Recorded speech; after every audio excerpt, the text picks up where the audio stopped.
Entonces, pues tuve 3 mamás, me quitaron una y me dieron 3 y se desvivían las 3 por mí. ¿Qué quiere, echarme de enemigo? Se va a echar el peor enemigo de su vida. Si no me da una disculpa pública en un futuro. ¿Qué tal, amigos? Bienvenidos sean a un nuevo video de Tutoriales Gerberín. Pónganse cómodos, saquen su cafecito, el tequila o de plano algo para agarrar valor. Porque hoy vamos a meternos en una de las vidas más escandalosas, extravagantes, clasistas y peligrosas, así como polémicas del espectáculo mexicano. La de Roberto Palazuelos, el mismísimo Diamante Negro. El hombre que no nació simplemente en cuna de oro. No, amigos, Roberto nació en una familia donde el dinero, el apellido, el poder político, las influencias y el medio caminaban agarrados de la mano. Su historia no empieza como un niño mimado jugando en la playa de Acapulco, sino como en una dinastía familiar marcada por tribunales, escoltas, pleitos, amenazas, raptos, venganzas y una forma de ver la vida donde el poder parecía estar por encima de todo. Entonces ahí conoce a mi papá, que era el junior del pueblo, ¿no? Mi papá traía su MG, 4 tiras. Roberto Palazuelos Badeux nació en Acapulco, Guerrero, el 31 de enero de 1977, hijo del abogado mexicano Roberto Palazuelos Rosenzweig y de la modelo francesa peruana María de Lourdes Badeux. Llegó al mundo rodeado de apellido fuerte, belleza heredada y una familia que desde el primer minuto quiso verlo como algo más que un bebé y lo quería ver como heredero de una ambición política. Porque apenas había nacido cuando su abuelo paterno, Roberto Palazuelos Bassols, mejor conocido como el Tigre, lo cargó en brazos y soltó una frase que sonó casi como profecía familiar. Te presento al próximo gobernador de Guerrero. Imagínense el peso de esas palabras sobre un recién nacido. La verdad, amigos, que la historia de Roberto Palazuelos tiene muchos matices, pero antes de continuar con esta historia, te invito a suscribirte a nuestro canal y activar la campanita, porque eso nos ayuda a seguir subiendo más y mejor contenido, y así tú no te pierdes de ninguno de nuestros interesantes temas. Ahora sí, vámonos a lo que nos truje chencha. El Tigre no era cualquier abuelo tierno que iba con su bastón a comprarle dulces al nieto. Era un hombre temido y poderoso, magistrado y presidente del Tribunal de Justicia de Guerrero, acostumbrado a moverse entre leyes, influencias, enemigos y riesgos.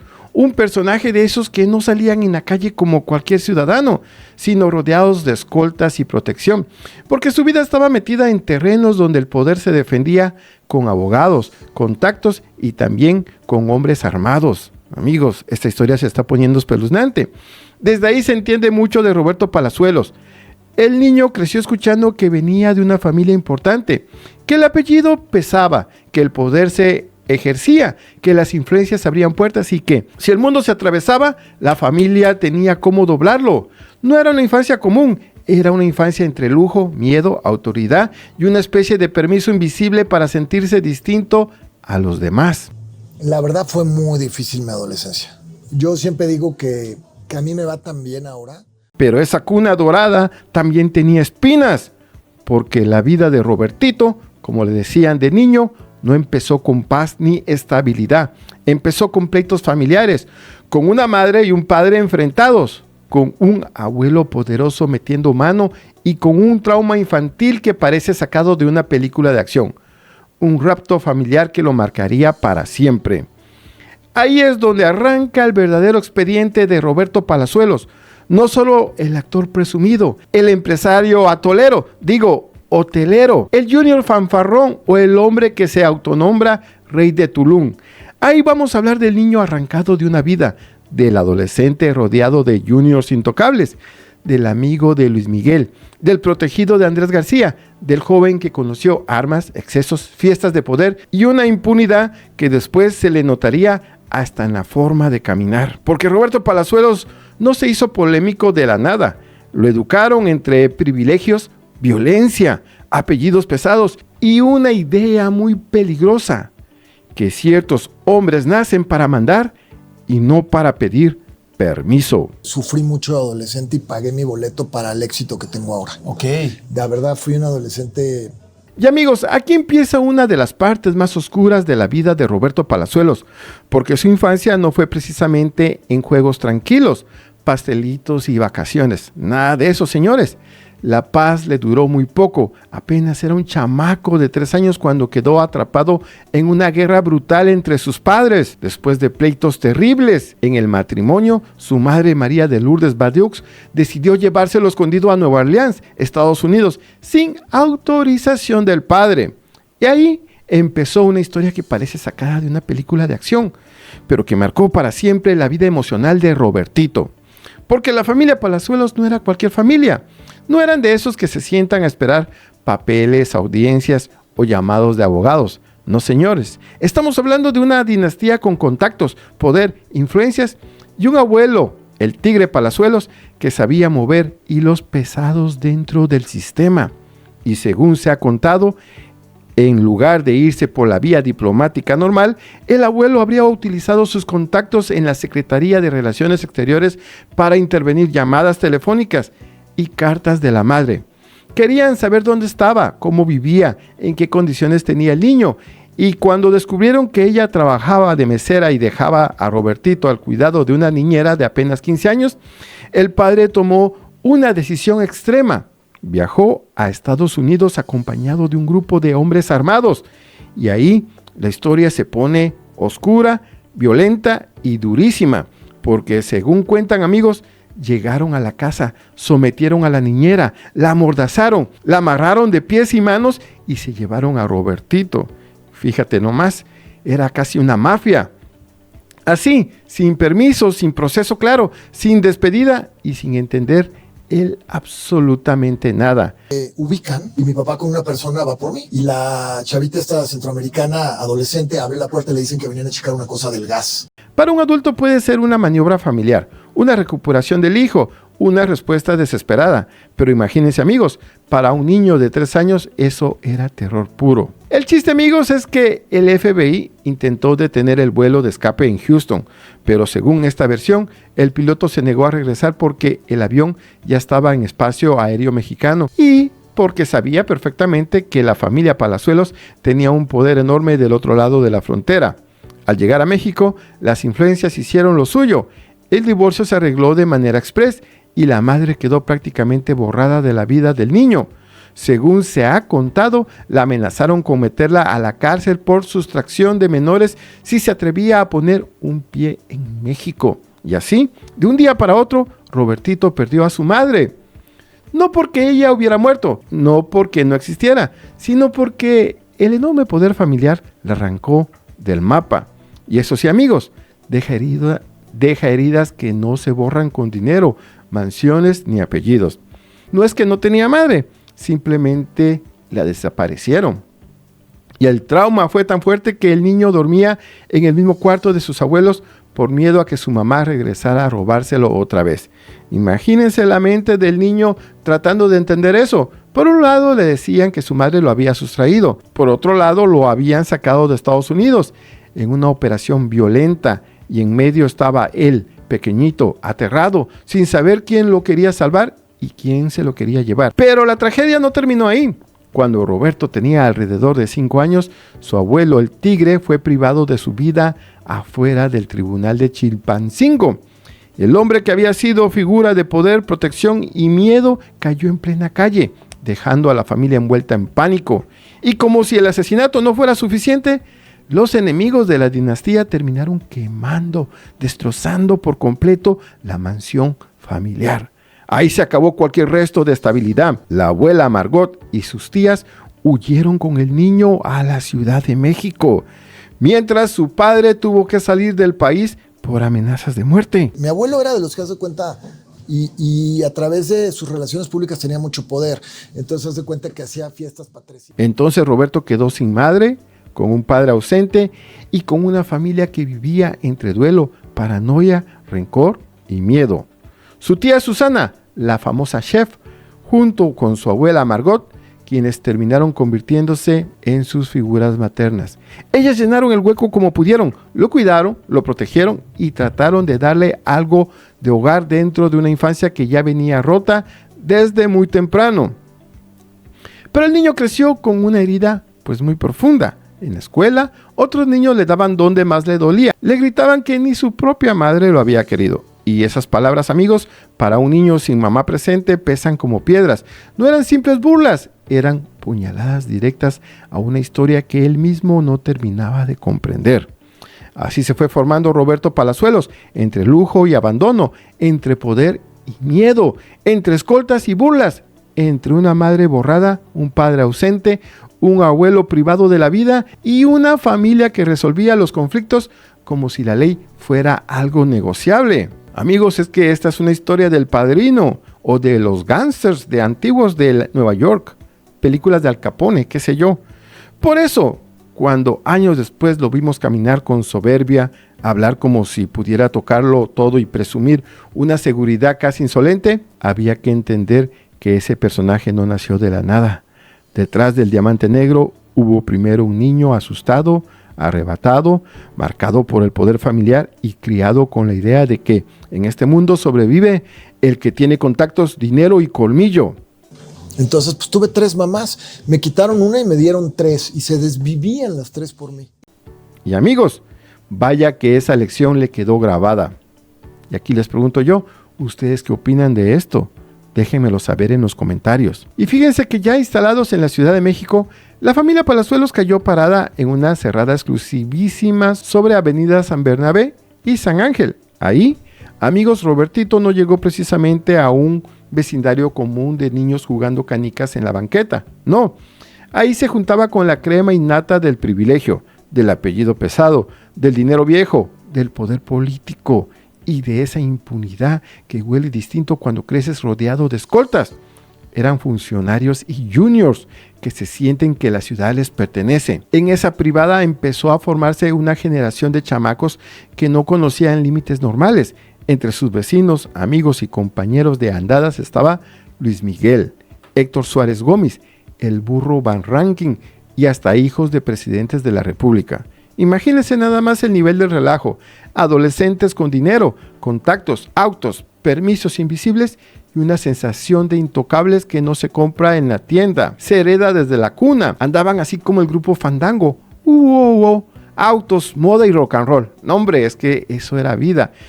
Mi papá me quiso educar como trayéndome muy controlado, no dándome muchas cosas que para que yo... Y según se ha contado, las fiestas no eran cualquier reunión juvenil con refrescos y música. Eran fiestas de alto voltaje, en lugares donde un ciudadano común ni siquiera podía asomarse.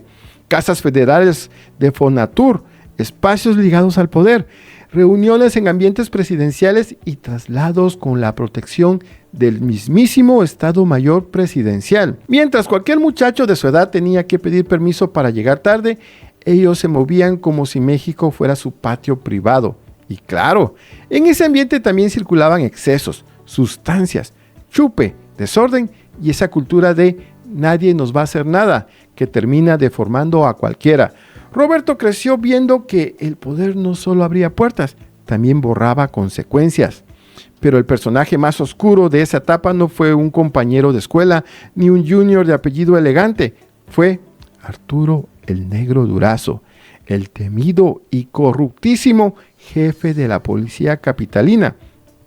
Un hombre rodeado de leyendas negras, abusos, lujos obscenos y una fama siniestra que todavía pesa en la memoria del país. Durazo solía bajar en helicóptero en aquella privada para tomar tragos con los adultos. Y ahí, en medio de ese teatro de poder, vio a Robertito rebelde, inquieto, bravucón, cargado de rabia y de heridas de infancia. En vez de corregirlo, lo acercó todavía más al lado peligroso de la vida.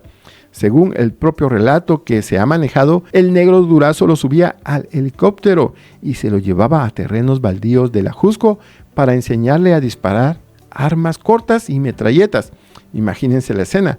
Un adolescente marcado por el abandono, criado entre privilegios y violencia, recibiendo lecciones de pólvora por parte de uno de los personajes más oscuros de la policía mexicana. Me decían el gángster. Y me aposté ahí con un 22 y ¡pum! Ahí Roberto le perdió el respeto a la ley, porque cuando quien supuestamente representa la autoridad te enseña a disparar por diversión, el mensaje queda claro: la ley es para otros, no para los que tienen contactos. De ese mundo nació el gusto de Palazuelos por la pólvora y la fama de muchacho peligroso dentro de su grupo. Le decían el gángster o el francotirador, apodos que no salieron de la nada. Según se ha contado, en una ocasión le quitó la vida a un borrego de un tiro desde una azotea, por pura diversión. El acto cruel y absurdo de esto demuestra hasta dónde puede llegar un chamaco cuando mezcla dinero, armas, aburrimiento y cero límites. Y mientras todo eso pasaba, Roberto tampoco era precisamente ejemplo escolar. Era un adolescente incontrolable y mal estudiante. La disciplina no se le daba, la humildad pues menos. Traía encima la rabia de su historia familiar, la soberbia del apellido y el entrenamiento callejero de una generación que creció creyendo que la vida era una competencia de poder. En la escuela Green Hills, ese carácter terminó cobrándole factura. Un grupo de muchachos le metió una golpiza y, según se ha contado, uno de ellos lo hirió con una navaja en la espalda. Roberto salió ensangrentado, con la ropa rota y el orgullo hecho pedazos, pero en vez de ir a buscar justicia normal, corrió a la casa de su vecino y protector, Andrés García. Para Roberto, Andrés era casi una figura paterna, un hombre fuerte, explosivo, bravío, de esos que no preguntaban demasiado antes de actuar. Y cuando vio al muchacho golpeado y herido, no reaccionó como adulto prudente. No dijo, vamos al hospital, ni hay que hablar con la escuela. No, amigos, agarró un bate de béisbol y se fue directo a cobrar venganza. Según esta historia, Andrés García llegó a la escuela y les acomodó una golpiza descomunal a los adolescentes que habían atacado a Roberto, sin juicio, sin meditación, sin autoridad escolar que valiera. Esto fue a batazo limpio, como si el pleito se resolviera con la misma violencia que lo había provocado. No manches. Con el bat. Así, pa, pa, pa. En el cuerpo, no les pegaba en la cara. Y díganme ustedes, ¿creen que hubo consecuencias penales? Pues claro que no. Porque en ese mundo los problemas se arreglaban con influencias, amistades pesadas y llamadas correctas. Si eras amigo del jefe de la policía, si vivías enfrente de poderosos, si tu apellido pesaba, la justicia podía doblarse como servilleta. Así creció Roberto Palazuelos, entre juniors intocables, fiestas de poder, excesos, helicópteros, armas, Durazo, Andrés García, golpes escolares y una educación emocional bastante retorcida. No es casualidad que años después hablara con tanta naturalidad de tiroteos, peleas y amenazas. Desde joven aprendió que la violencia podía ser espectáculo, defensa, diversión o herramienta. Y esa, amigos, fue una de las escuelas más peligrosas del Diamante Negro, la escuela de la impunidad. Pero fue muy bueno porque aprendí a meter las manos, me empecé a hacer un cuerpo por el deporte. Y entonces llegó el salto a la fama, porque Roberto Palazuelos no se metió al mundo artístico por pura vocación, por hambre de escenario o por sueños de niño, viendo novelas con lágrimas en los ojos. Claro que no. Según él mismo ha dejado ver muchas veces, lo suyo tenía una mezcla mucho más terrenal. Quería dinero, quería fama, quería mujeres y quería entrar a ese mundo donde los reflectores convierten a cualquier junior bien parado en personaje deseado. Y la televisión le abrió la puerta. Su gran golpe llegó en 1991, cuando interpretó al villano Roger en la telenovela juvenil Muchachitas. Y vaya que el papel le cayó como anillo al dedo, porque Roberto no tenía que fingir demasiado esa actitud de muchacho arrogante, presumido, clasista y con cara de sentirse dueño del club. El público lo ubicó rápido. No era el galán dulce ni el protagonista sufrido, era el niño rico pesado, el villano de buena familia, el que caía mal pero no podías dejar de mirar. Ahí nació el Roberto Palazuelos de la fama. Pero la fama, amigos, cuando le cae encima a alguien que ya venía criado entre privilegios, impunidad, fiestas, armas, juniors y excesos, puede convertirse en gasolina sobre fuego prendido. Y eso fue justo lo que pasó. La televisión le dio dinero, mujeres, reconocimiento y una sensación todavía más grande de que nadie podía detenerlo. Y en medio de ese descontrol, Roberto cayó en una fuerte adicción a los polvitos mágicos, a esa caspita del diablo que durante años se le metió en la vida como sombra pegajosa y sobre todo se le metía por la nariz. Él mismo ha contado que esa etapa le duró varios años con recaídas, clínicas y una batalla que no se resolvió de un día para otro.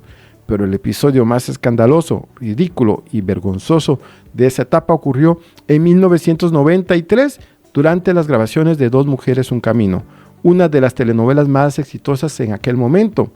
Una tarde de grabación en Televisa San Ángel, Roberto empezó a sentirse mal. Era sudor frío y desesperación, ansiedad y esa urgencia oscura que aparece cuando el cuerpo ya no pide, exige. Yo ya traía problemas adictivos. Ahí ya me empezaba a meter perico. La fama y el perico. En vez de quedarse en el foro, cumplir con su llamado y sostener el trabajo, tomó una decisión que terminaría costándole carísima. Se escapó en su coche para ir a conseguir unos gramitos de aquella sustancia. Pero el destino, que también sabía cobrar con sentido de humor negro, le puso enfrente una trampa monumental. Ese día, Michael Jackson daba su primer concierto histórico en el Estadio Azteca. La ciudad estaba vuelta loca. El periférico era un infierno. Autos detenidos, tráfico colapsado, gente tratando de llegar al concierto y Roberto atrapado en medio del embotellamiento. Mientras en Televisa todos lo esperaban, furiosos para grabar. Imagínense la escena. El Junior de telenovela, desesperado, sudando frío, atorado en el tráfico por el rey del pop, mientras la producción se quemaba por dentro y Emilio La Rosa contaba los minutos con la paciencia hecha cenizas. Las horas pasaron, el llamado se retrasó, el equipo se cansó y cuando Roberto finalmente llegó arrastrándose a Televisa, ya era demasiado tarde. Emilio La Rosa lo recibió con una gritoniza monumental. No era para menos, una producción completa parada, actores esperando, técnicos cobrando tiempo, escenas sin parar y el muchacho llegando en condiciones más que sospechosas. Y para rematar, amigos, Emilio La Rosa le notó la nariz sucia de polvo. Ahí se acabó el privilegio de apellido, ni fama, ni porte, ni amistades, ni personaje de muchachitas. Emilio La Rosa lo corrió de la telenovela en ese mismo instante. Así, sin ceremonia, sin palmadita en la espalda. Lo sacó porque entendió que aquello ya no era solamente indisciplina, era un problema serio, visible y peligroso para la producción. Y a mí se me había acabado la... Y tenemos un break. Llego como 4 horas tarde y que me corre La Rosa. Ese despido fue humillante porque Roberto pasó de sentirse intocable a quedar exhibido como un actor incapaz de controlar sus demonios. Y lo más irónico es que no lo tumbó un enemigo, ni una intriga de Gerberín o una televisora, ni una mala crítica. No, hombre, lo tumbó su propia necesidad, su propio exceso y una ciudad paralizada por Michael Jackson, el rey del pop. Después de ese golpe, Roberto tuvo que internarse en clínicas de rehabilitación en varias ocasiones, porque salir de esa caspa de chango no fue cosa de una promesa bonita, ni decir, ya no lo vuelvo a hacer. Fueron recaídas, tratamientos, vergüenza y un proceso duro de limpiarse de una adicción que ya lo había puesto en ridículo frente a toda una producción. Y así, amigos, el Diamante Negro empezó a mostrar sus primeras grietas públicas, porque detrás del Junior arrogante, del villano juvenil y del muchacho de sonrisa presumida, había un hombre perdido entre excesos, fama mal administrada y una vida donde el privilegio no le había enseñado a frenarse, sino a creer que siempre habría alguien arreglándole el desastre. Pero esta vez no hubo contacto poderoso que lo salvara del regaño. Esta vez la factura llegó en pleno foro de Televisa. La fama y el perico es la peor de las combinaciones. Y entonces... Y ahora sí, amigos, entremos al terreno sentimental del Diamante Negro, porque si algo ha tenido Roberto Palazuelos, además de frases presumidas, hoteles, pleitos y escándalos, es fama de playboy polémico, hombre de ojo alegre y Junior que siempre ha hablado del amor como si estuviera escogiendo propiedades frente al mar. Porque Roberto nunca ha vendido la imagen de romántico, humilde, que sufre por una carta de amor. No, señores, él siempre se ha presentado como el hombre que se sabe deseado, que presume conquista, que mide el mundo por apariencias y que muchas veces ha hablado de las mujeres con una ligereza que le ha costado críticas durísimas. De joven tuvo un romance breve con Gaby Platas, pero aquello no duró demasiado y según se ha contado, la razón era casi obvia. Eran agua y aceite. Gaby era una mujer sencilla, trabajadora, con otra forma de ver la vida, mientras Roberto era el Junior obsesionado con el lujo, las marcas de diseñador, la ropa cara, los restaurantes elegantes y esa necesidad permanente de demostrar que venía de otro nivel. Ahí no había mucho futuro porque una cosa es la atracción y otra muy distinta aguantar todos los días a un hombre que parece vivir comparando etiquetas, apellidos y cuentas bancarias. El romance se apagó rápido como esas historias que brillan un ratito por la novedad, pero no tienen raíz para sostenerse. Más adelante, en 2004, conoció en Cancún a Yadira Garza, gracias al hijo del expresidente Ernesto Zedillo. Y claro, hasta en eso se nota el mundo donde Roberto se movía. Sus romances no nacían en filas de las tortillas, sino entre playas, juniors, expresidentes, contactos pesados y círculos donde olía a privilegio. Con Yadira se casó en el año 2005 y nació su único hijo, Roberto IV. Por un tiempo, Roberto intentó vender una imagen más familiar, más estable, más de hombre asentado. Pero amigos, ya sabemos que el diamante negro no es precisamente un personaje hecho para la discreción doméstica. Después de 12 años de matrimonio, la relación terminó en divorcio en 2016. Y aunque cada pareja tiene su propia versión, alrededor de esa separación siempre circularon fuertes rumores de múltiples infidelidades por parte de él. Y la verdad, amigos, nada que sorprendiera demasiado al público, porque Roberto ya cargaba esa fama de hombre al que la tentación no le pasaba de largo. Me voy a volver a juntar y quiero tener una niñita, pero no creo que me vaya a casar. Ya no creo en el matrimonio. Pero si algo ha encendido todavía más críticas contra Palazuelos, no son solo sus romances, sino su manera de hablar de las mujeres. Porque este hombre tiene una desfachatez tremenda para soltar comentarios machistas, clasistas y elitistas, como si estuviera diciendo una gran filosofía de vida. En su reality show de MTV, Palazuelos Mi Rey se metió en un problemón cuando aconsejó públicamente a su hijo que se casara solo con mujeres hermosas para cuidar la raza. Ahí se le vino encima la crítica porque la frase sonó a racismo, clasismo y superficialidad pura, como si el amor fuera una selección genética de club privado, como si una mujer valiera por embellecer el árbol familiar y no por ser persona. Pero la bomba más fuerte llegó cuando declaró a TV y novelas que las mujeres que no creen en Dios ni quieren tener hijos solo les servían para tener encuentros en la cama. Sí, a mí el que me la hace me la paga, yo soy muy necio. Así me tarde 7 años. Así, sin tantita pena, una frase pues brutal, machista y reduccionista, donde prácticamente dividía a las mujeres entre las que sirven para formar una familia y las que según él solo sirven para el placer. Ahí se retrató de cuerpo entero, porque Roberto puede hablar de elegancia, de linaje, de educación, de leyes, de negocios y de éxito, pero cuando se expresa así de las mujeres, se le cae el barniz de sofisticación y aparecer el junior antiguo, el hombre criado entre privilegios, machismo y una idea bastante torcida de lo que significa respetar a una pareja. Por eso, cuando se habla de sus amores, no solo se habla de Gaby Platas, de Yadira Garza o de los rumores de infidelidad, se habla también de una forma de ver las relaciones donde el ego siempre parece estar sentado en la cabecera de la mesa. Pero hay que decirlo, amigos, en el amor el expediente no huele a romance limpio, o díganme ustedes, ¿no es verdad que su expediente huele a conquistas, cuernos, frases ofensivas, machismo declarado y una soberbia que muchas veces lo hace hablar como si el mundo entero, incluidas las mujeres, estuviera ahí para donarle la vida? Y si ustedes pensaban que Roberto Palazuelos solo era polémico por sus frases clasistas, sus amores desordenados o su personaje de junior presumido, agárrense, porque una de las guerras más feroces de su vida pública fue contra nada más y nada menos que Luis Miguel.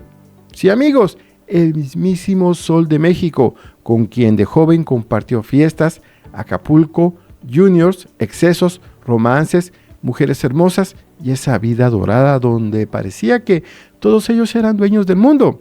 Durante años se vendió la idea de que Roberto y el Sol habían sido grandes amigos, mansiones, aviones, yates y noches donde nadie parecía rendirle cuentas a nadie. Pero amigos, todo se pudrió con la bioserie de Luis Miguel. Cuando Roberto vio cómo lo retrataron, le hirvió la sangre, amigos. Según él, la serie lo dejó como un chismoso, como alguien que ventilaba romances ajenos y que hasta se burlaba de la paternidad de Luis Miguel con Michelle Salas. Me molestó porque me llegan un chorro de insultos por Twitter, por Instagram, se meten hasta con mi hijo. Y si algo no soportaba el diamante negro, es que le toquen el ego, el apellido o la imagen de hombre importante. Roberto explotó, llamó a Luis Miguel difamador, mentiroso y se fue directo contra esa corona simbólica que muchos le habían dado al cantante como el rey de Acapulco. Palazuelos prácticamente dijo, a ver, bájenle tantito, porque según él, los verdaderos dueños de la historia, propiedades y presencia en Acapulco eran los Palazuelos, no los Luis Miguel Basteri. Y ahí sacó el veneno clasista que tanto lo caracteriza. Se burló incluso de la aeronave del cantante, diciendo que era un avionetilla, que ni siquiera llegaba a Acapulco. O sea, Roberto no solo estaba molesto por cómo lo pintaban, estaba compitiendo por ver quién tenía más poder, más historia, más dinero y más derechos a sentirse dueño del paraíso guerrerense. Amenazó con demandarlo en 2021. Dijo que no se iba a quedar cruzado de brazos, que la serie había manchado su nombre y que no iba a permitir que lo dejaran como villano de una historia ajena. Pero amigos, al final decidió no proceder, según él, por el recuerdo de la juventud, por lo vivido juntos, porque en el fondo todavía quedaban memorias de aquella época dorada. ¿Quiere echarme de enemigo? Se va a echar el peor enemigo de su vida. Si no me da una disculpa pública en un futuro. Pero eso apenas fue el pleito de egos. El escándalo más turbio, más delicado y más peligroso de su historia llegó cuando Roberto se sentó en el programa de Jordi Rosado y entre charla, tragos y confianza excesiva empezó a contar una historia que después le explotaría en la cara. Con una naturalidad que dejó frío a medio mundo, Palazuelos relató que en 2001 participó en una balacera donde 2 personas perdieron la vida. Así es, amigos, así, sin tantita pena.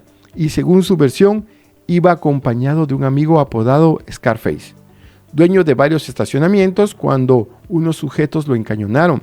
Roberto contó que, aplicando su supuesto conocimiento jurídico sobre la legítima defensa, sacó una calibre .380, registrada o permitida por la Sedena, y disparó. En medio de la emoción del relato soltó que se armó una balacera tremenda y que, según sus propias palabras, en aquel momento habían abatido a 2 hombres. Imagínense, amigos, el impacto. No era un personaje de telenovela hablando de una escena escrita. No era Roger de Muchachitas ni el Junior fanfarrón contando una anécdota de antro. Era Roberto Palazuelos, empresario, abogado, aspirante político y una figura pública, narrando frente a cámaras una situación donde hubo disparos, muertos, calabozo y una salida legal por legítima defensa. Y según dijo, pasaron un tiempo detenidos, pero finalmente salieron libres porque el caso se manejó como legítima defensa. Pero el problema es que Roberto lo contó con tanta soltura y con ese tono de yo sé cómo se hacen las cosas, que mucha gente no lo vio como una víctima defendiéndose, sino como un hombre presumiendo una tragedia. Ahí se le vino encima la crítica. Porque díganme ustedes, si es cierto o no, una cosa es sobrevivir a un asalto y otra muy distinta narrarlo años después como si fuera una escena de película de acción, con risas, frases altisonantes y una seguridad que sonaba más a orgullo que a trauma. Se armó una puta balacera, Jordi. No, matamos a 2 cabrones. Todos, ahí fue, todo el mundo les dio a todos. Y por si fuera poco, también contó otro episodio en que le habían disparado a unos ladrones dentro de su apartamento. Según esa historia, las balas atravesaron las paredes y terminaron llegando hasta la cocina de su vecino, el conductor Pepillo Origel. O sea, otro relato donde disparos, peligro y una normalidad escalofriante volvían a aparecer alrededor del diamante negro. Pero amigos, estas confesiones empezaron a hacerle daño a su carrera política. Roberto intentó apagar el incendio. Ya no sonaba tan cómodo decir abatimos a 2. Ya no convenía presentarse como el hombre de las balaceras. Entonces vino la corrección desesperada. Aseguró que él nunca le quitó la vida a nadie, que todos dispararon y que no se sabía de quién había salido la bala fatal. Pero el daño ya estaba hecho. Porque en la política, amigos, las palabras pesan distinto. Lo que en una entrevista de farándula puede sonar como anécdota brava, en una campaña se convierte en munición para los enemigos. Y Roberto, esa confesión le cayó como piedra en la cabeza. De pronto el Junior, que presumía leyes, hoteles y poder, quedó perseguido por sus propias palabras. Así que entre la guerra con Luis Miguel y sus relatos de balacera, Palazuelos volvió a demostrar algo. Su peor enemigo muchas veces no es la prensa, ni sus adversarios, ni sus ex amigos, es su propia lengua. Porque Roberto puede presumir dinero, abogados, propiedades, contactos y apellido, pero cuando se emociona hablando, se le sale el personaje completo. El Junior que creció entre armas, impunidad, soberbia y una peligrosa necesidad de demostrar que nadie lo intimida. Y esta vez, su propia bravata casi le cuesta la carrera política que tanto presumía querer construir. Yo nunca nada y fue una legítima defensa, no tengo antecedentes penales. Y cuando parecía que Roberto Palazuelos ya había dado suficiente de qué hablar con sus romances y sus frases machistas, faltaba un capítulo empresarial, porque el Diamante Negro no solo quiso ser actor, junior, empresario y estrella de reality, también quiso presentarse como abogado defensor de sus tierras y hasta futuro político. A nivel empresarial, Roberto siempre ha presumido que no es un improvisado y para reforzar esa imagen se graduó como abogado de la Universidad TecMilenio a los 45 años, pero según él mismo ha contado, no estudió Derecho por puro amor al conocimiento, ni porque desde niño soñara con códigos y tribunales. Lo hizo por coraje, por pleito, por ganas de enfrentarse al poder con sus propias armas. ¿Y contra quién? Nada más y nada menos que contra el expresidente Felipe Calderón. Según la versión de Palazuelos, Calderón intentó expropiarle uno de sus hoteles en Tulum para incorporarlo a un parque nacional. Ahí Roberto sacó las uñas, se metió a estudiar, se armó legalmente y promovió un amparo indirecto. Litigó contra la presidencia durante 6 años, terminó ganándole el juicio al gobierno federal. El golpe fue enorme para su ego, porque no solo dijo haberle ganado a un expresidente, sino que además aseguró que Calderón tuvo que emitir un decreto presidencial en el diario oficial de la Federación para regresarle sus tierras. Imagínense lo que significó para alguien como Palazuelos. El junior acostumbrado al poder ahora podía presumir que se enfrentó al presidente y salió victorioso. Lo quiso quitar el presidente Felipe Calderón, me lo quiso expropiar. Pero como siempre pasa en la vida del Diamante Negro, donde hay triunfo también aparece la sombra, porque el manejo de sus negocios en el Caribe mexicano ha sido duramente cuestionado. Tulum, ese paraíso de arena blanca, hoteles boutique, yoga y turistas extranjeros y sobre todo precios imposibles, también se ha convertido en tierra de pleitos, desalojos, acusaciones de despojo y negocios donde no todo huele a incienso ni agua de coco. Ejemplo de ellos son los tacos Papi, donde un solo taco puede llegar a 300 pesos por pieza. En marzo de 2021, Palazuelos quedó en el centro de una fuerte polémica por el desalojo del hotel Yogashala, relacionado con la empresaria Lisbeth Romano. Según las acusaciones contra él, el operativo se ejecutó con violencia policial para quitarle el inmueble. Los videos que circularon mostraron escenas durísimas, policías sometiendo, golpeando y sacando a los trabajadores en medio de gritos, forcejeos y caos. Y ahí la imagen del empresario elegante empezó a mancharse con algo mucho más serio. Porque una cosa es presumir hoteles y otra muy distinta parecer relacionado con un desalojo señalado como brutal. Una cosa es decir que defiendes tus propiedades y otra es que tus adversarios te acusen de usar fuerza pública, contactos y poder local para arrebatar negocios de una de las zonas más codiciadas del país. En febrero del año 2024, Lisbeth Romano lo denunció formalmente ante la Fiscalía de la Ciudad de México por despojo, fraude y falsificación de títulos agrarios. Según ella, Palazuelos habría corrompido a funcionarios en Quintana Roo para operar con impunidad, acusaciones gravísimas que Roberto ha rechazado, pero que volvieron a colocar su nombre en terrenos mucho más oscuros que el simple chisme de farándula. Se engañó al juez, a mí me engañó en el 2012, haciéndome creer que era el dueño. Hoy... Y por si eso no bastara, también llegaron los señalamientos públicos de la periodista Lidia Cacho, quien lo vinculó con una presunta red de lavado de dinero, despojos violentos y desapariciones en Tulum. Roberto ha negado esas acusaciones, pero el golpe mediático fue brutal, porque cuando un periodista con ese historial de investigación pone tu nombre sobre la mesa, el asunto deja de ser grilla ligera y se vuelve un foco rojo. Todo eso terminó reventándole justo cuando Palazuelos quería brincar a la política. En el año 2022, Movimiento Ciudadano le retiró la precandidatura a Roberto de Quintana Roo. Y no fue por una sola cosa, fue por la acumulación de todo. Sus videos hablando de balaceras, sus amenazas televisivas que se ajustaría cuentas con sus detractores cuando llegara al poder, las acusaciones por despojo, los señalamientos de violencia y esa imagen de junior impulsivo que podía ser divertida en un reality, pero peligrosa en una boleta electoral.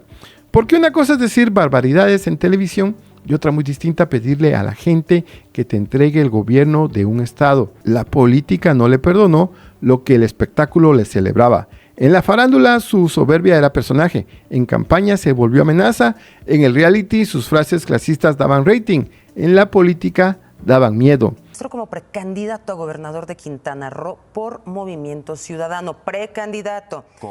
Y en 2024 volvió a intentarlo, ahora buscando convertirse en senador de la República, pero tampoco le alcanzó. Perdió la contienda y quedó claro que el diamante negro podía tener dinero, fama, hoteles, abogados y micrófonos, pero no necesariamente votos suficientes para convertir su personaje en poder real. Así que el capítulo empresarial y político de Roberto Palazuelos queda marcado por esa contradicción que lo persigue. Por un lado, el hombre que presume saber defender lo suyo, que se graduó de abogado, que dice haberle ganado al gobierno federal y que habla como si Tulum fuera parte de su reino personal. Por el otro, el empresario acusado de despojos, fraudes, influencias y operaciones cuestionadas en uno de los territorios más peleados del Caribe mexicano. Y ahí está lo más delicado, amigos. Roberto siempre ha querido venderse como un hombre hecho a pulso, pero su historia está llena de apellidos, contactos, escoltas, influencias, armas, pleitos y terrenos disputados. Por eso, cuando dice que todo lo ha conseguido con trabajo, mucha gente levanta la ceja y se pregunta cuánto fue esfuerzo y cuánto fue moverse como pez en el agua dentro de un sistema donde el poder siempre ha sabido abrirle camino. Fue un golpe muy duro en mi vida, pero gracias a Dios lo superé y hoy me acuerdo pues con mucho... ¿Y qué es de Roberto Palazuelos hoy en día, en pleno julio del año 2026? Pues el diamante negro sigue haciendo lo que mejor sabe hacer: presumir, provocar, defender sus negocios, pelear con quien se atraviese y mantenerse bajo el reflector, aunque media opinión pública lo quiera bajar del pedestal. Y vean, amigos, a estas alturas Roberto ya no necesita ser el villano juvenil de Muchachitas ni el galán de telenovela para llamar la atención. Su verdadero personaje es el mismo: el empresario bronceado, el abogado tardío, el junior eterno, el hombre que habla de millones, hoteles, influencias y pleitos legales como si estuviera contando anécdotas sobre la mesa. Su fortuna ha sido estimada en alrededor de 12 millones de dólares y buena parte de su orgullo actual gira alrededor de su hijo, Roberto IV, un joven de 21 años que ya estudia Derecho y claro, ahí Roberto parece ver una especie de continuación del apellido. Otro Palazuelos aprendiendo leyes, otro heredero entrando al mundo jurídico, otro capítulo de esa dinastía donde el poder, los tribunales y los negocios siempre han estado demasiado cerca en lo empresarial. Roberto también se metió al negocio de la cannabis medicinal, asociado con el expresidente Vicente Fox a través de la empresa Paradise. Y miren qué vueltas da la vida. El mismo Palazuelos que creció entre excesos, juniors, fiestas y sustancias, ahora parece vinculado a una industria legal de cannabis, con discurso empresarial, traje de inversionista y ambición de mercado. Es una industria de la marihuana medicinal y de varios productos, hasta de tomar, cremas y demás. Y en el entretenimiento tampoco pasa desapercibido. Sigue grabando temporadas de la serie de comedia 40 y 20 junto a su amigo inseparable, el Burro Van Ranking. Porque si algo tiene Roberto es que, aunque la política se le haya complicado y sus negocios en Tulum estén llenos de señalamientos, la televisión todavía le da espacio para seguir explotando ese personaje de hombre presumido, exagerado y absolutamente convencido de su propia importancia. Pero donde el relajo nunca acaba es en Tulum. Sus hoteles siguen envueltos en polémicas, inspecciones, señalamientos y ruido mediático. A inicios del 2026 enfrentó atención pública después de un operativo de inspección que muchos reportaron como clausura. Roberto salió de inmediato a desmentirlo, como era de esperarse. Con esa mezcla de soberbia, burla y molestia que tanto lo caracteriza, aclaró que no lo habían clausurado, que solo habían aplicado multas menores por detalles que él consideró ridículos, que no especificaban los mililitros en el menú de bebidas y que sus camaristas dejaban sobres en las habitaciones solicitando propinas. Para cualquiera sería una explicación administrativa. Para Roberto fue otra oportunidad de hablar como si las autoridades fueran un estorbo menor en su reino caribeño. Y ahí está el punto, amigos. Palazuelos sigue moviéndose como si Tulum fuera parte de su talento personal, aunque lo han señalado de despojos, aunque su carrera política se desplomó entre acusaciones y videos incómodos, aunque sus propias palabras sobre las balaceras lo persiguieron como fantasma. El hombre sigue parado, bronceado, sonriente y hablando con la seguridad de quien está acostumbrado a sobrevivir al escándalo. Porque Roberto Palazuelos no es solamente un actor ni solamente un empresario, es un personaje construido con lujo, tragedia, impunidad, balas, apellidos pesados, comentarios clasistas, pleitos legales, hoteles en disputa y una desfachatez que parece indestructible. Y ahora la pregunta queda sobre la mesa. ¿Roberto Palazuelos es un hombre que supo convertir su apellido, su carisma y su colmillo en fortuna? ¿O es el retrato perfecto de un sistema donde los juniors poderosos siempre encuentran la manera de caer, pero bien parados? En capital social que ellos son los mayoritarios, pero sin embargo me asocié porque me interesa mucho aprender. Déjame tu opinión en los comentarios, porque este expediente viene cargado de cuna dorada, el rapto familiar, fiestas de poder, armas, excesos y pleitos con Luis Miguel. Y si esta historia te atrapó, no olvides suscribirte, activar la campanita y compartir este video, porque aquí en Tutoriales Gerberín no venimos a contar biografías, venimos a contar los cuentos tal y como son. Aquí abrimos el expediente completo, los lujos, las sombras, las balas, los negocios, los escándalos y todo aquello que el diamante negro presume como brillo, aunque muchas veces huela más a pólvora que a elegancia. Y nos vemos en una próxima ocasión y sígansela pasando bonito.